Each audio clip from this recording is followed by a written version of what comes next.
What we're developing here is a new way to store electrical energy, a new kind of battery. Renewable power is great. It's wonderful to have inexpensive sources of electricity. But the real problem is, in most markets, renewable energy actually costs less than energy from fossil fuels. Both wind and solar are less expensive per kilowatt hour than burning coal or oil or natural gas.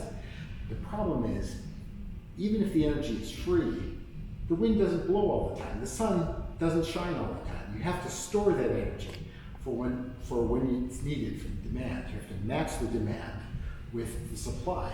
And right now, our nation's grids work by instantaneously always matching supply and demand. There's no storage or de minimis storage on the net.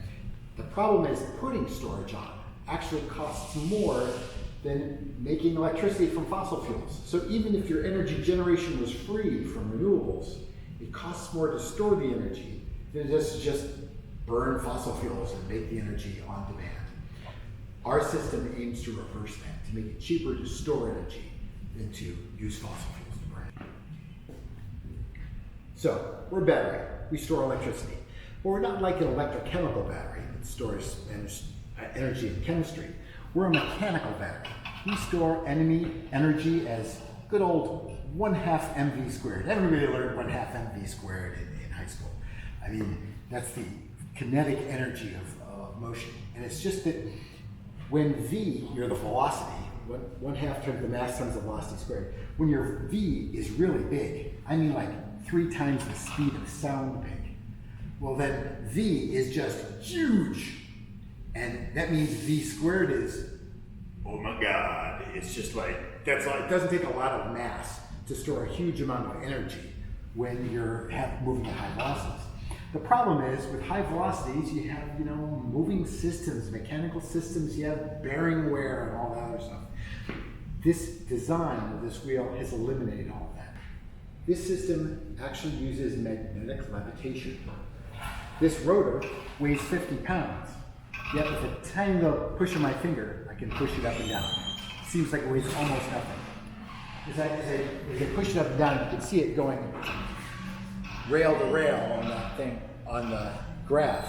But watch what happens when I turn on the levitator. Oh, it only goes about halfway. Come over here and film the, I'll turn the levitator off, turn the levitator on. Now the rotor is just floating there. It's frictionless. Feeling it is very odd. It bounces. It has no like fixed axle, no fixed place it has to stay. It just floats there, levitated in a magnetic field. Now, you might think, well, it's a 50-pound rotor. Of course you can levitate that, but it's going to take a lot of energy. But come over here, I can show you this trick. I'll turn the levitator off.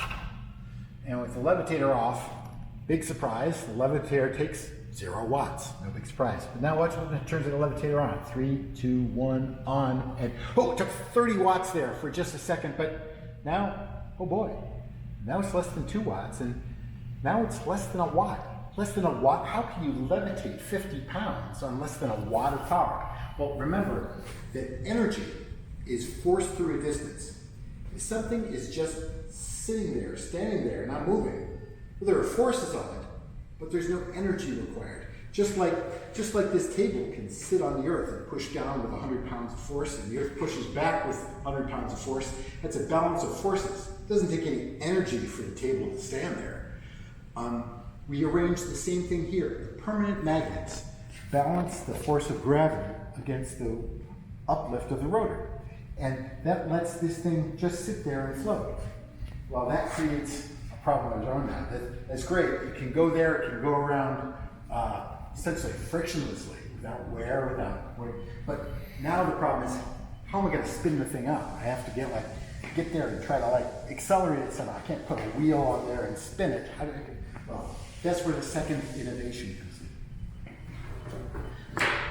This is an array of magnets, specially designed array of magnets. Every magnet is positioned and pulled such that the field of each magnet reinforces the field of all the other magnets in the center, while simultaneously canceling all the field on the outside. So this is a paint stick with just like 2 steel washers on it. If I put that in there, try turning that around. Oh, come on. Oh, okay. Push it in and out. There is one hellacious magnetic field inside that core. Right. And on the outside, there's nothing. All the fields reinforce on the inside and cancel on the outside. So now what happens is we can put our windings, our motor core windings, down the center of that. And by putting current through the motor windings, we can create a torque. And so turn on the motor and you'll see the thing start to accelerate. This is without anything ever touching it. So we can put power in and accelerate the rotor. And once it's going, of course, if you put current in, you can create a torque and you can spin up the motor. But since physics is so wonderfully symmetric, if I can put current in and create torque, I can take current out and create current. And so the motor becomes a generator. And we make power just by the opposite thing. So when you have excess electricity, you spin up the wheel. When you want electricity out, the wheel slows down. Now, the trick is that 1/2 mv squared. We spin this carbon fiber rotor at essentially 3 times the speed of sound, very, very quickly. And at that speed, our commercial unit will store about 30 kilowatt hours, 100 megajoules of energy, which means we can use it to power the average house for a day, or an entire solar string of energy for a day. But that isn't really the most innovative part about the whole design. Let me put this up to high speed. You can see it wobble a little bit as it goes up to speed.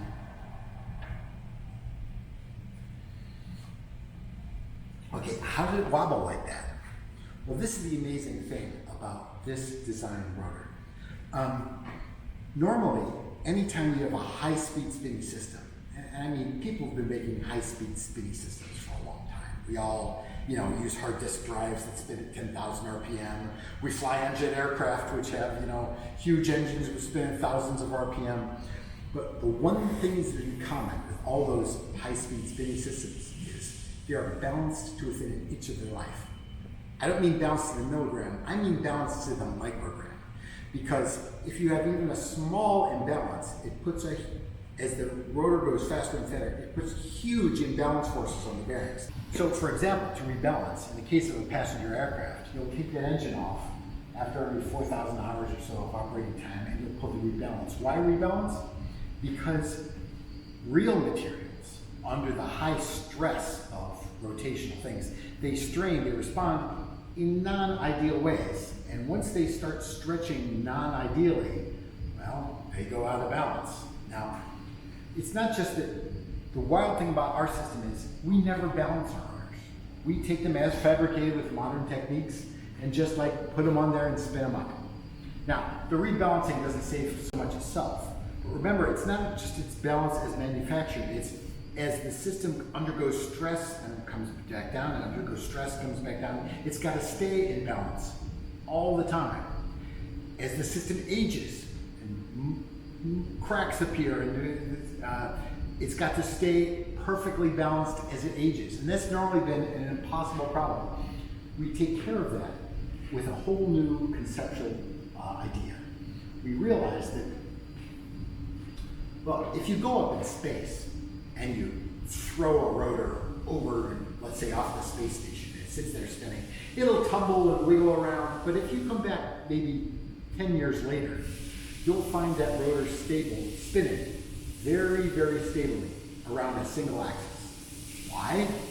because it would have flexed and it would have found its lowest energy configuration. Everything always manages to vibrate and flex until it finds its lowest energy configuration. And that axis that it's spinning around at that time, we call that its inertial axis. That's the axis that the unit wants to spin around.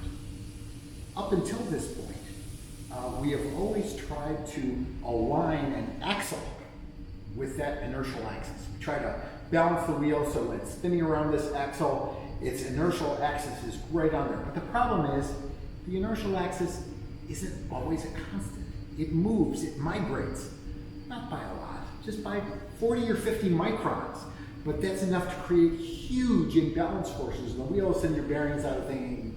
So, what's new is, what we've developed here to replace that is what we call a virtual axle. There is no fixed axle at all. Rather, we've leveraged low-cost electronics to replace the physical axle. We have a virtual axle. I can show you how this works. It's kind of complicated, but it helps if you're looking at this display, which is clearly an engineering display, not meant for consumers, but it shows what we're doing here. You see all these dots dancing around, everything's moving so quickly. Well, that's because we're spinning it over 1100 RPM right now. So it would help if we could, and this is because the vast majority of the stabilization forces of this occur from natural gyroscopic forces. It's a natural gyroscope. If you've ever played with like a gyroscope, you know, just a bicycle wheel in the exploratory area, you just take a bicycle tire and rotate around.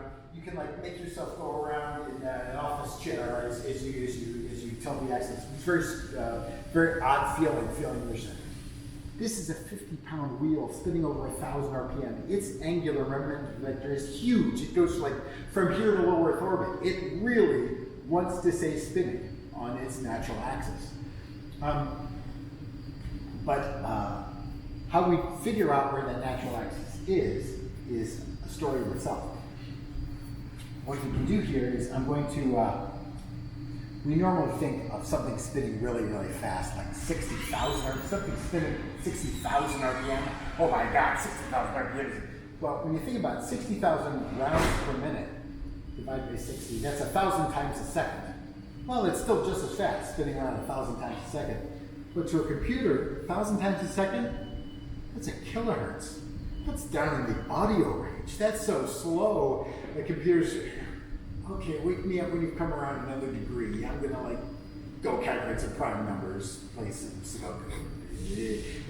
So it helps if I could slow the wheel down so you can see what's going on here. But another way to do that, instead of slowing down the wheel where it starts to lose its gyroscopic effect, is for speed us up. So I'm going to pretend we're going to bullet time. I'm going to go off the live display and start playing this back slower.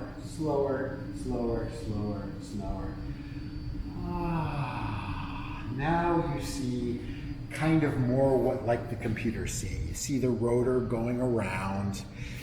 It looks like it's taking a lead. Now the computer's actually 100 times faster than we're doing right now, but it gets boring if I go that fast. And you can see as the wheel goes around, we have these dots that are dancing around. The dots, this blue dot is the instantaneous position of the top of the rotor, top center of the rotor. This green dot is the instantaneous position of, you guessed it, the bottom center of the rotor. Now, you can see that as the wheel goes around, they're going around dancing in a pattern. The question is, what point are they dancing around? Well, we can add up all the points as it visits as it goes around, and we can just take the average. And if we take that composite average, what we find is for the blue dot at any given time is orbiting that blue X, the green dot is orbiting that green X. Now, take an imaginary line and connect the top center of the rotor with the bottom center of the rotor, and that line moves right through the inertial center of the rotor. And so you can see this red line here. Halfway down that red line is the inertial center of the rotor, and you can see it just dancing right around the origin. What we do is with tiny pulses of current, phased with the rotor's rotation. We constantly give updates, push gently to put the axle right in line, which means the rotor always revolves around its inertial center, and thus essentially, effectively, never gets unbalanced. So now we have this system. I said it's going to run about 3 times the speed of sound. So that means we have to evacuate the chamber to avoid shockwave losses. If there were air in there, we'd have huge shockwave losses from the tip speed of the rotor. But the easy way around is just pull a vacuum on it, and this vacuum is held permanently, like a vacuum tube. Have you ever seen a vacuum tube in the 1920s? You plug in a vacuum tube from the 1920s, right now it still works fine. It's just a sealed system. Or a liquid air system, liquid air tank, a thermos. A thermos is no more than a vacuum chamber such that keeps its vacuum for decades.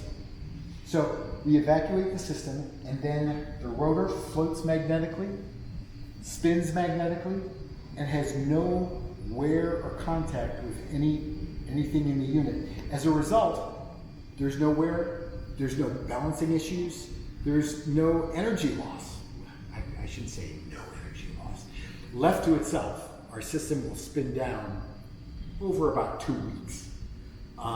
Its decay rate will slow it down after about 2 weeks. But it means to store the energy from one day to another, or even from 1 week to the next week, is not a problem. And you can store energy over long periods of time.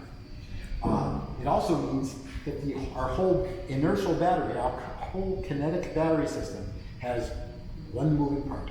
There's only one moving part in the whole thing, and that's the rotor. The rotor spins, stores all the energy, and it's massaged by magnetic fields to both levitate it and provide its the power in and power out functionality. So the amazing thing is we can produce this technology for less than the cost of an equivalent lithium-ion battery. And one of the great things about lithium-ion is everybody has experience now with lithium-ion batteries. You may not need a new phone in 3 years, but you're definitely going to need a new battery in 3 years. Just from once a day charge up, charge down, charge up, charge down, once a day cycling will kill a battery in 3 years. Yet for storing energy on the grid, we don't want to replace the grid's batteries. Imagine the infrastructure replacement costs of enough energy to store the whole grid system every 3 years. It's absurd. Yet this thing is designed to last decades. Power in and out multiple cycles a day lasts for decades and costs less than the equivalent lithium ion. We're in the process right now of taking this prototype size and switching it into our commercial unit. This commercial unit is about a cubic meter, about the size of a very large washing machine, and stores 30 kilowatt hours, enough for an average house.